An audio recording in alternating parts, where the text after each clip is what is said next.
أعوذ بالله من الشيطان الرجيم.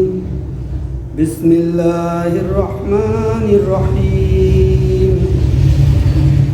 وإن من شيعته لإبراهيم إذ جاء ربه بقلب سليم إذ قال لأبيه وقومه ماذا تعبدون أئفكا آلهة دون الله تريدون فما ظنكم برب العالمين فنظر نظرة في النجوم فقال إني سقيم فتولوا عنه مدبرين فراغا إلى آلهتهم فقال ألا تأكلون ما لكم لا تنطقون فراغا عليهم ضربا باليمين فأقبلوا إليه يزفون قال أتعبدون ما تنحتون والله خلقكم وما تعملون قالوا ابنوا له بنيانا فألقوه في الجحيم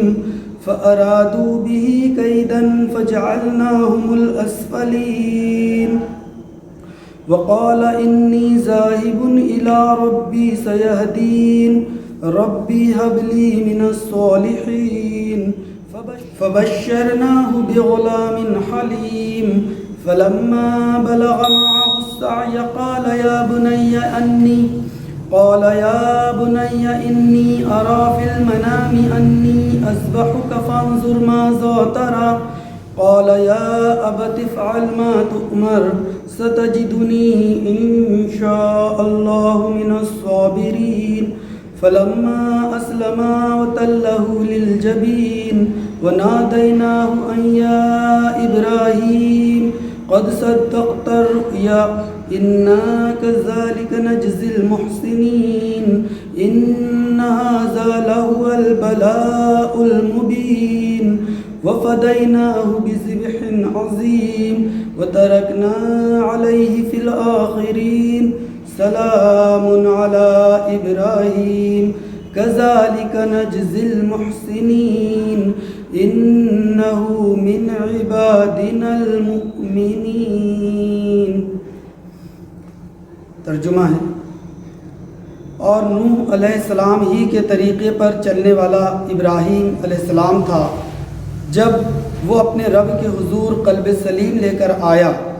جب اس نے اپنے باپ اور اپنی قوم سے کہا یہ کیا چیزیں ہیں جن کی تم عبادت کر رہے ہو؟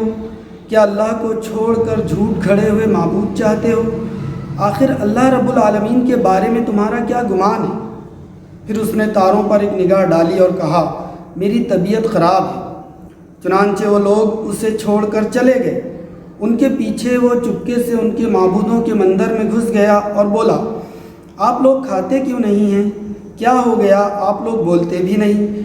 اس کے بعد وہ ان پر پل پڑا اور سیدھے ہاتھ سے خوب ضربیں لگائیں. واپس آ کر وہ لوگ بھاگے بھاگے اس کے پاس آئے.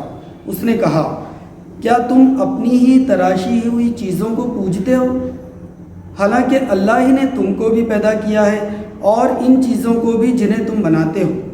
انہوں نے آپس میں کہا اس کے لیے ایک الاؤ تیار کرو اور اسے دہکتی ہوئی آگ کے ڈھیر میں پھینک دو. انہوں نے اس کے خلاف ایک کارروائی کرنی چاہی تھی مگر ہم نے انہی کو نیچا دکھا دیا. ابراہیم علیہ السلام نے کہا میں اپنے رب کی طرف جاتا ہوں، وہی میری رہنمائی کرے گا. اے پروردگار مجھے ایک بیٹا عطا کر جو صالحوں میں سے ہو. اس دعا کے جواب میں ہم نے اس کو ایک حلیم یعنی بردبار لڑکے کی بشارت دی. وہ لڑکا جب اس کے ساتھ دوڑ دھوپ کرنے کی عمر کو پہنچ گیا تو ایک روز ابراہیم علیہ السلام نے اس سے کہا بیٹا میں خواب میں دیکھتا ہوں کہ میں تجھے ذبح کر رہا ہوں، اب تو بتا تیرا کیا خیال ہے؟ اس نے کہا ابا جان جو کچھ آپ کو حکم دیا جا رہا ہے اسے کر ڈالیے، آپ انشاءاللہ مجھے صابروں میں سے پائیں گے۔ آخر کو جب ان دونوں نے سر تسلیم خم کر دیا اور ابراہیم علیہ السلام نے بیٹے کو ماتھے کے بل گرا دیا اور ہم نے ندا دی کہ اے ابراہیم، تو نے خواب کو سچ کر دکھایا، ہم نیکی کرنے والوں کو ایسی ہی جزا دیتے ہیں۔ یقیناً یہ ایک کھلی آزمائش تھی اور ہم نے ایک بڑی قربانی فدیے میں دے کر اس بچے کو چھڑا لیا اور اس کی تعریف و توصیف ہمیشہ کے لیے بعد کی نسلوں میں چھوڑ دی۔ سلام ہے ابراہیم علیہ السلام پر، ہم نیکی کرنے والوں کو ایسی ہی جزا دیتے ہیں، یقیناً وہ ہمارے مومن بندوں میں سے تھا۔ محترم حضرات و خواتین، عزیز نوجوان ساتھیوں، پیارے بچوں، یہ سورہ صافات جو قرآن پاک کی 114 میں سے 37 نمبر کی سورہ ہے، اس کی آیات 83 تا 111 ابھی آپ کے سامنے میں نے تلاوت کی۔ ان آیات میں سیدنا حضرت ابراہیم علیہ السلام اور ان کے خاندان کے لوگوں کا تذکرہ ہے۔ اس میں ابراہیم علیہ السلام کی سیرت کا وہ نمایاں پہلو ہے جس میں اللہ رب العزت پر توکل کے ذریعے سے بندہ مومن کس طرح سروائیو کرتا ہے، اپنے وجود کے بقا کی لڑائی لڑتا ہے اور اپنے آپ کو منواتا ہے کہ ایک الہ واحد کی بندگی کر کے ہم دنیا میں بھی اور آخرت میں بھی اپنے مقام کو جنت میں محفوظ کر سکتے ہیں۔ اللہ تعالیٰ توکل علی اللہ کا درس ہمیں دیتا ہے۔ اللہ تعالیٰ ایمان کی بنیادی شرائط میں سے ایک شرط اللہ پر توکل کو قرار دیتا ہے۔ چنانچہ آپ دیکھیے سورۃ المائدہ آیت نمبر 23 میں اللہ تعالیٰ نے ارشاد فرمایا، وَعَلَى اللَّهِ فَتَوَكَّلُوا إِن كُنتُم مُؤْمِنِينَ، اللہ ہی پر بھروسہ رکھو اگر تم مومن ہو۔ اسی طرح سورہ آل عمران آیت نمبر 159 میں ارشاد باری تعالیٰ جس کا ترجمہ ہے، اے پیغمبر صلی اللہ علیہ وسلم، یہ اللہ کی بڑی رحمت ہے کہ تم ان لوگوں کے لیے بہت نرم مزاج واقع ہوئے ہو، ورنہ اگر کہیں تم تند خو اور سنگ دل ہوتے تو یہ سب تمہارے گرد و پیش سے چھٹ جاتے۔ ان کے قصور معاف کر دو، ان کے حق میں دعائے مغفرت کرو اور دین کے کام میں ان کو بھی شریک مشورہ رکھو۔ پھر جب تمہارا عزم کسی رائے پر مستحکم ہو جائے تو اللہ پر بھروسہ رکھو۔ اللہ کو وہ لوگ پسند ہیں جو اسی کے بھروسے پر کام کرتے ہیں۔ اللہ تمہاری مدد پر ہو تو کوئی طاقت تم پر غالب آنے والی نہیں، اور وہ تمہیں چھوڑ دے تو اس کے بعد کون ہے جو تمہاری مدد کر سکتا ہو؟ بس جو سچے مومن ہوں ان کو اللہ ہی پر بھروسہ رکھنا چاہیے۔ اللہ پر بھروسہ رکھنا، اللہ کو اپنا وکیل حقیقی ماننا، کارساز حقیقی تسلیم کرنا، یہ ایمان کا لازمی تقاضا ہے، بندہ مومن کا شیوا ہے۔ اور صحابہ کرام نے اور انبیاء کرام نے اللہ پر بھروسے کی بنیاد پر اپنی دین کی دعوت کو عام کیا، تحریک کو آگے بڑھایا۔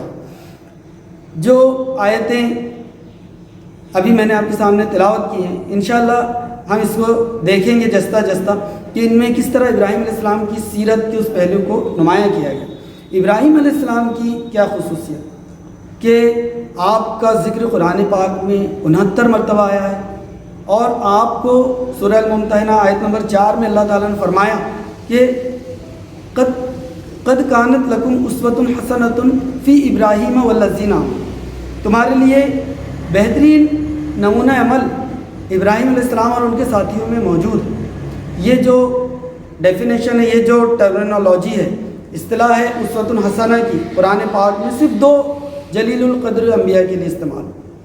ایک تو ہمارے آقا خاتم النبیین حضرت محمد مصطفیٰ صلی اللہ علیہ وسلم، سورہ احزاب میں آپ کے بارے میں فرمایا لقد کان لکم فی رسول اللہ اسوۃ حسنہ، کہ رسول اللہ صلی اللہ علیہ وسلم کی ذات اقدس میں تمہارے لیے بہترین نمونہ عمل موجود ہے۔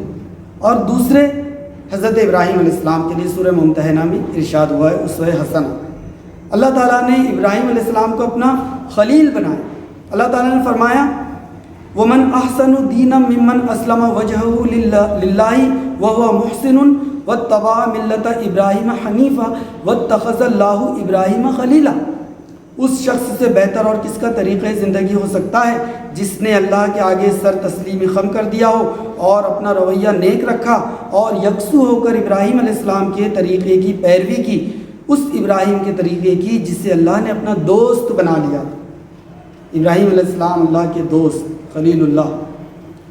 یہ رتبہ بلند ملا جسے مل گیا، لیکن اس کے پیچھے ایک لمبی داستان ہے قربانیوں کی، جیسے آپ گزشتہ درس میں مولانا مشتاق فلاحی سے اور گزشتہ سے پیوستہ درس میں محترم ضیاء الدین صدیقی صاحب سے سن چکے کہ ابراہیم علیہ السلام کی زندگی کس طرح ابتلا و آزمائش سے گزری ہے، اور ابراہیم علیہ السلام نے اپنی پاکیزہ حیات میں کتنی مصیبتیں اور تکلیفیں اٹھائی رضا الہی کی خاطر۔ لہٰذا ان تمام باتوں سے قطع نظر ہم آج اس درس کے ذریعے دیکھتے ہیں کہ ابراہیم علیہ السلام نے اپنی زندگی میں کس طرح اللہ پر توکل کے ذریعے آنے والی تمام نسلوں کو یہ پیغام دیا ہے کہ اگر تنہا بھی کوئی بندہ ہو لیکن وہ اللہ پر بھروسہ کر کے توحید کی دعوت کا کام کرتا ہے تو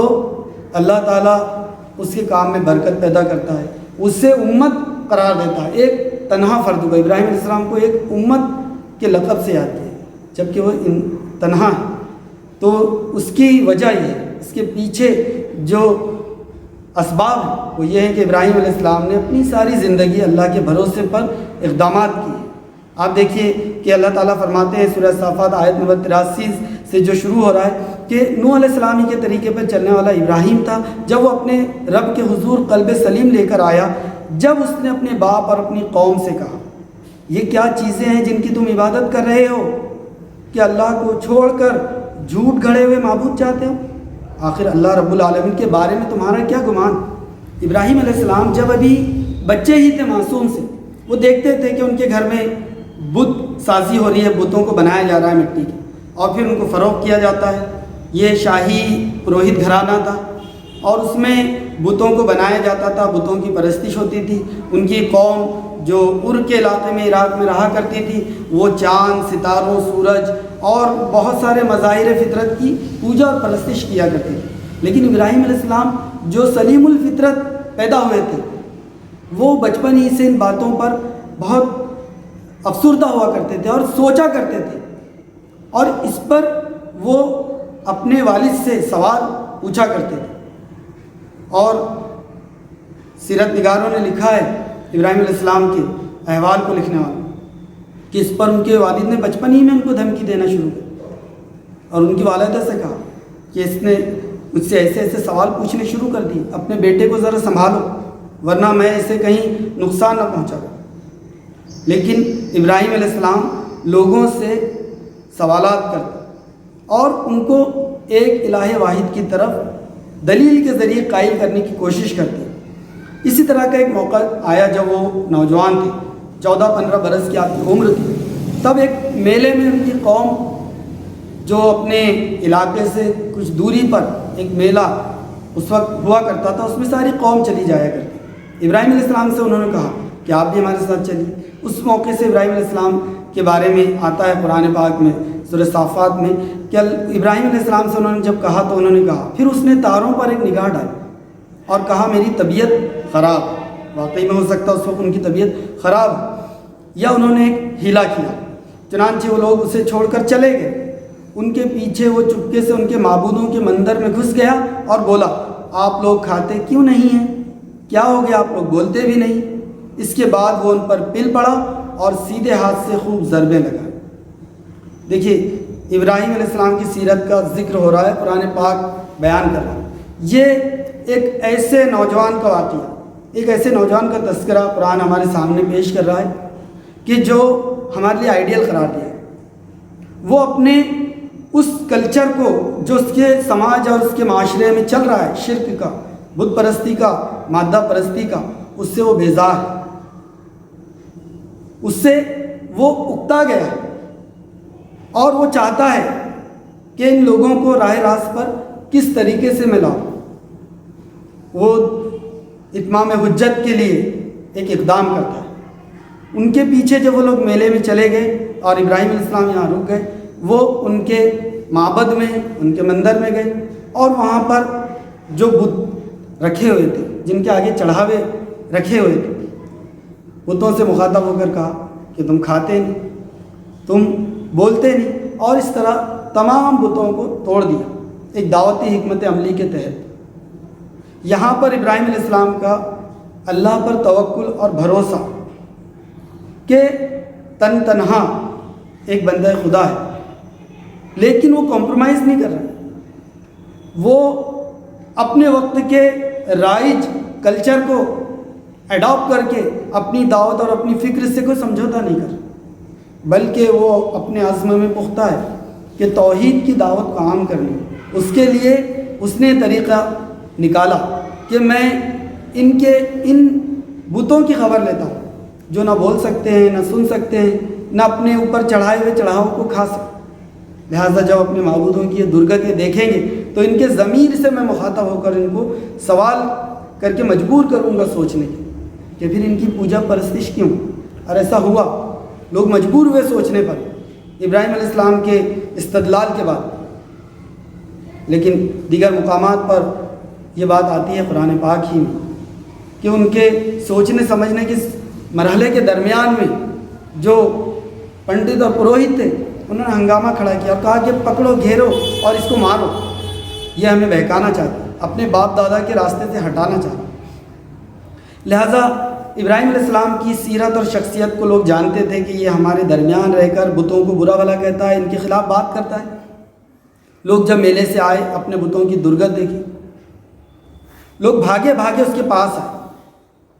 اس نے کہا، کیا تم اپنی ہی تراشی ہوئی چیزوں کو پوجتے ہو، حالانکہ اللہ ہی نے تم کو بھی پیدا کیا ہے اور ان چیزوں کو بھی جنہیں تم بناتے ہو؟ انہوں نے آپس میں کہا، اس کے لیے ایک الاؤ تیار کرو اور اسے دہکتی ہوئی آگ کے ڈھیر میں پھینک دو۔ یعنی جب دعوتی فریضے کے انجام دینے کے درمیان قوم کو نصیحت کے لیے ایک طریقہ اختیار کیا ابراہیم علیہ السلام نے، تو بجائے اس کے کہ اپنی ضمیر کی آواز کو سن کر اس پر لبیک کہتی، قوم ابراہیم علیہ السلام کے خلاف ان کی جان لینے کے در پہ آزار ہو، اور پھر پوری قوم نے بادشاہ وقت نمرود سے بات اور تمام نے مل کر ایک الاؤ تیار کرنے کا فیصلہ کیا۔ ابراہیم علیہ السلام سے اس مرحلے پر بھی بہت کچھ ڈیلنگز کی کوشش ہوئی ہوگی، بہت کچھ لوگوں نے آ کے زمانے کے سرد و گرم کے حساب سے سمجھانے کی کوشش کی ہوگی کہ دیکھو مان جاؤ، اپنی غلطی تسلیم کر لو، ہمارے اس نظام کے خلاف میں آواز اٹھانی بند کر دو، حکمران وقت نمرود کی چوکھٹ پہ سجدہ کرو۔ لیکن ابراہیم علیہ السلام نے کون سا راستہ اختیار کیا؟ اللہ کے بھروسے پر آگ میں جل جانا تو منظور کیا، لیکن اپنی دعوت توحید سے وہ پیچھے نہیں ہے، یہاں تک کہ آگ کے الاؤ میں بالفعل فزیکلی آپ کو اٹھا کر ڈال دیا گیا اور آپ حسبنا اللہ و نعم الوکیل کا ورد کرتے ہوئے اس آگ میں داخل ہو گئے۔ لیکن مصلحت وقت کے نام پر اپنے زمانے کے رائج طاغوتی نظام سے کوئی سمجھوتا آپ نے نہیں کیا۔ یہ اسوہ ہمارے لیے ہے جو کہا گیا کہ تمہارے لیے بہترین نمونہ ہے ابراہیم علیہ السلام۔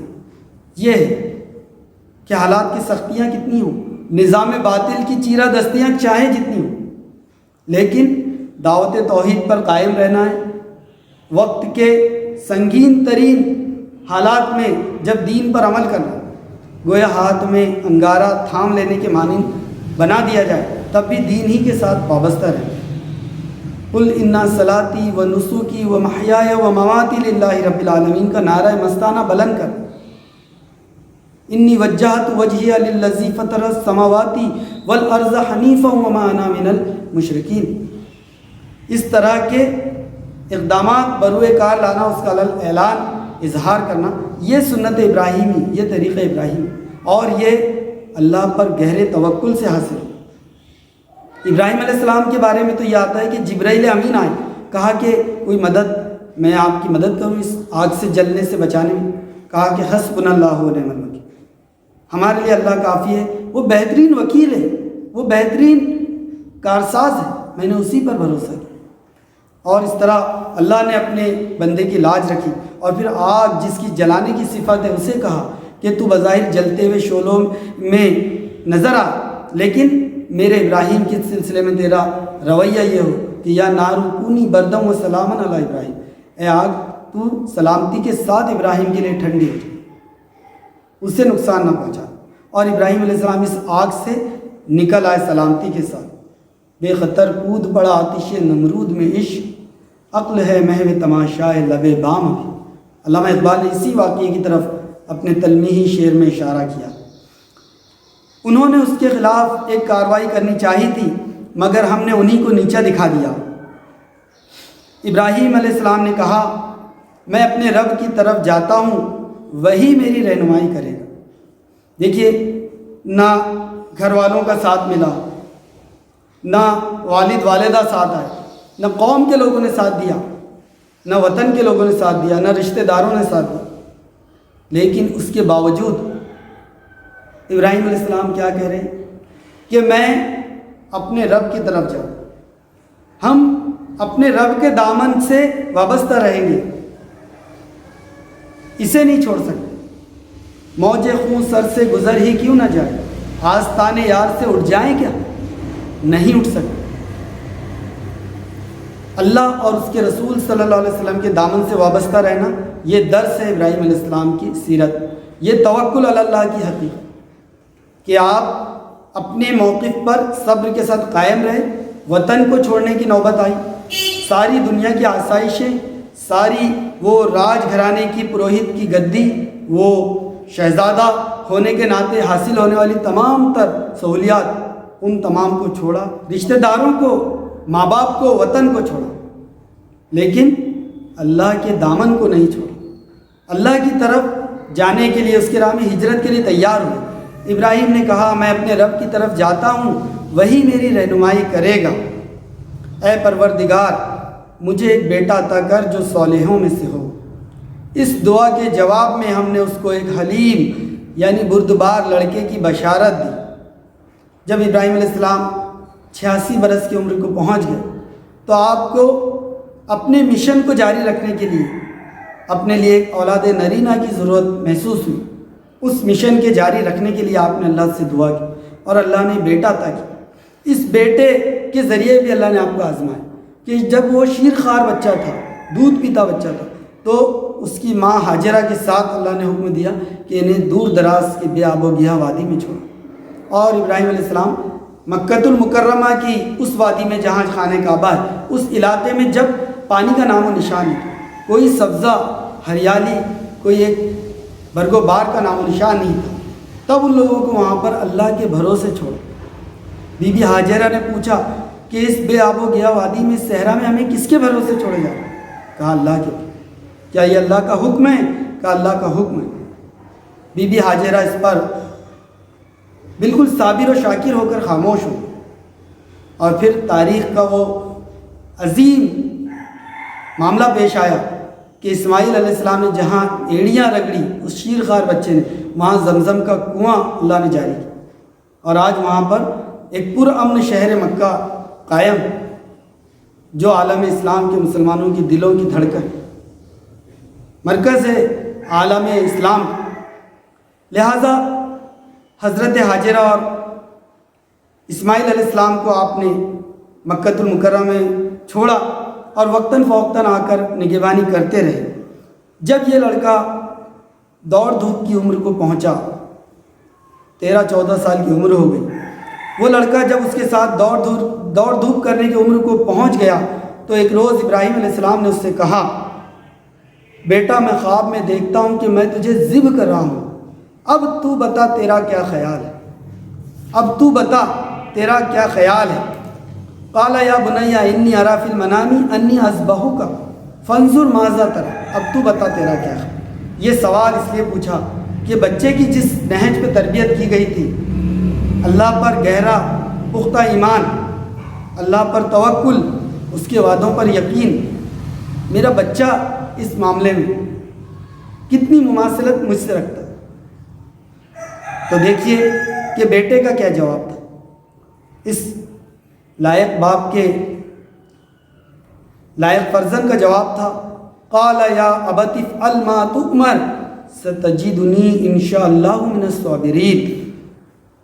بیٹے نے کہا ابا جان، جو کچھ آپ کو حکم دیا جا رہا ہے اسے کر ڈالیے، آپ انشاءاللہ مجھے صابروں میں سے پائیں گے۔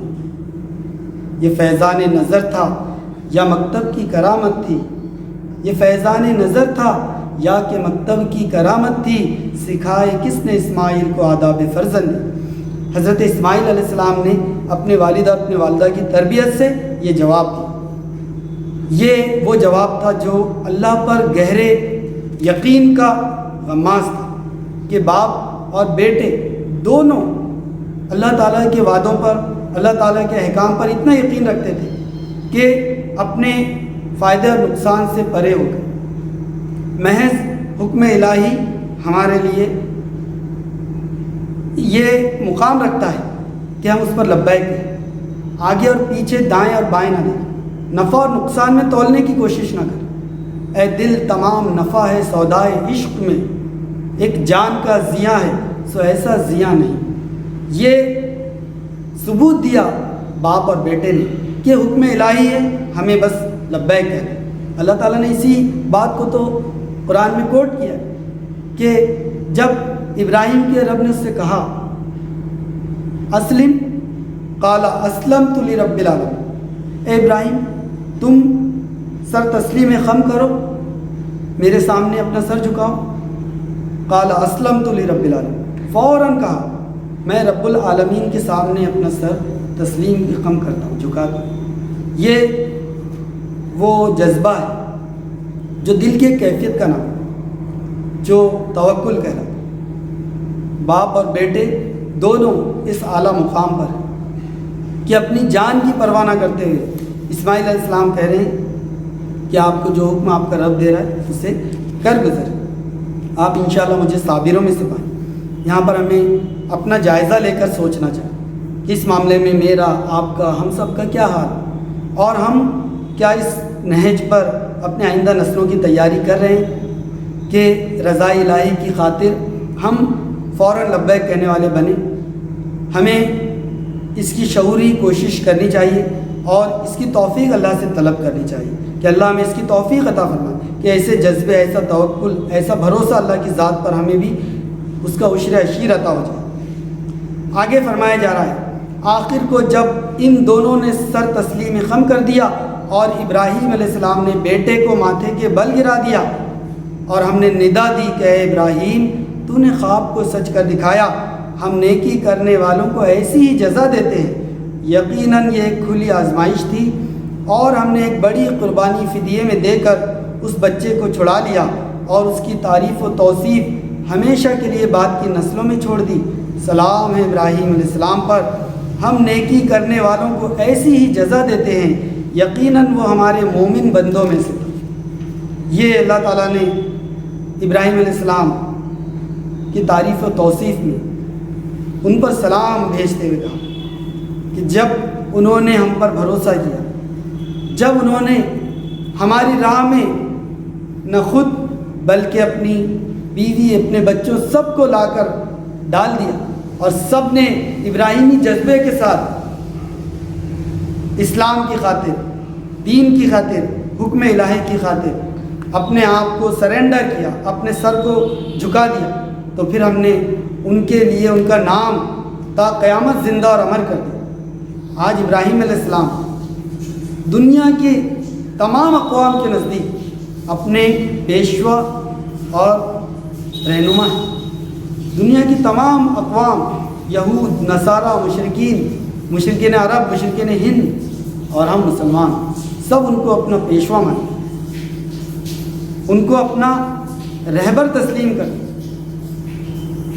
اس کی وجہ یہ ہے کہ سیدنا ابراہیم علیہ السلام اور ان کی آل و اولاد نے ایسا اسوہ قائم کیا کہ جس میں قدم قدم پر آزمائشوں میں استقامت کا درس ہمیں ملتا، قدم قدم پر رضا الہی پر صبر کے ساتھ میں جم جانا، توکل علی اللہ، اللہ کی ذات پر گہرا ایمان اور بھروسہ کرنا، یہ ہمیں یہاں سے درس ملتا ہے۔ موجودہ سیناریوں میں ہم دیکھیں تو وہ عرب جو ان سے قریبی رشتہ رکھتے ہیں، آج ہم دیکھ رہے ہیں کہ اسرائیل کی تسلیم کرنے کی، یو اے کی جو بات آئی ہے، تو یہ ایک عرب ملک ہو کر صرف اس لیے کہ اللہ پر وہ گہرا ایمان نہیں، وہ بھروسہ نہیں وہاں کے حکمرانوں، تو آسانی سے فلسطینیوں کی اور دنیا بھر کے مسلمانوں کی پیٹھ میں چھرا گھونپ کر اسرائیل کو تسلیم کیا گیا۔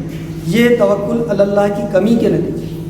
ہم جو کچھ آج فیس کر رہے ہیں حالات، ان میں ہمارے لیے ابراہیم علیہ السلام کا اسوہ پیش نظر ہونا چاہیے کہ حالات چاہے جیسے بھی ہوں، لیکن اللہ پر بھروسے کی بنیاد پر توکل علی اللہ کے ذریعے سے ہم انشاءاللہ ان حالات سے ابھر سکیں۔ ہم انشاءاللہ اللہ تعالیٰ کی ذات پر یقین رکھیں اور اس کی مدد و نصرت کو طلب کر کے ان تمام سنگین حالات سے ابھر کر انشاءاللہ دوبارہ غالب آ سکتے ہیں۔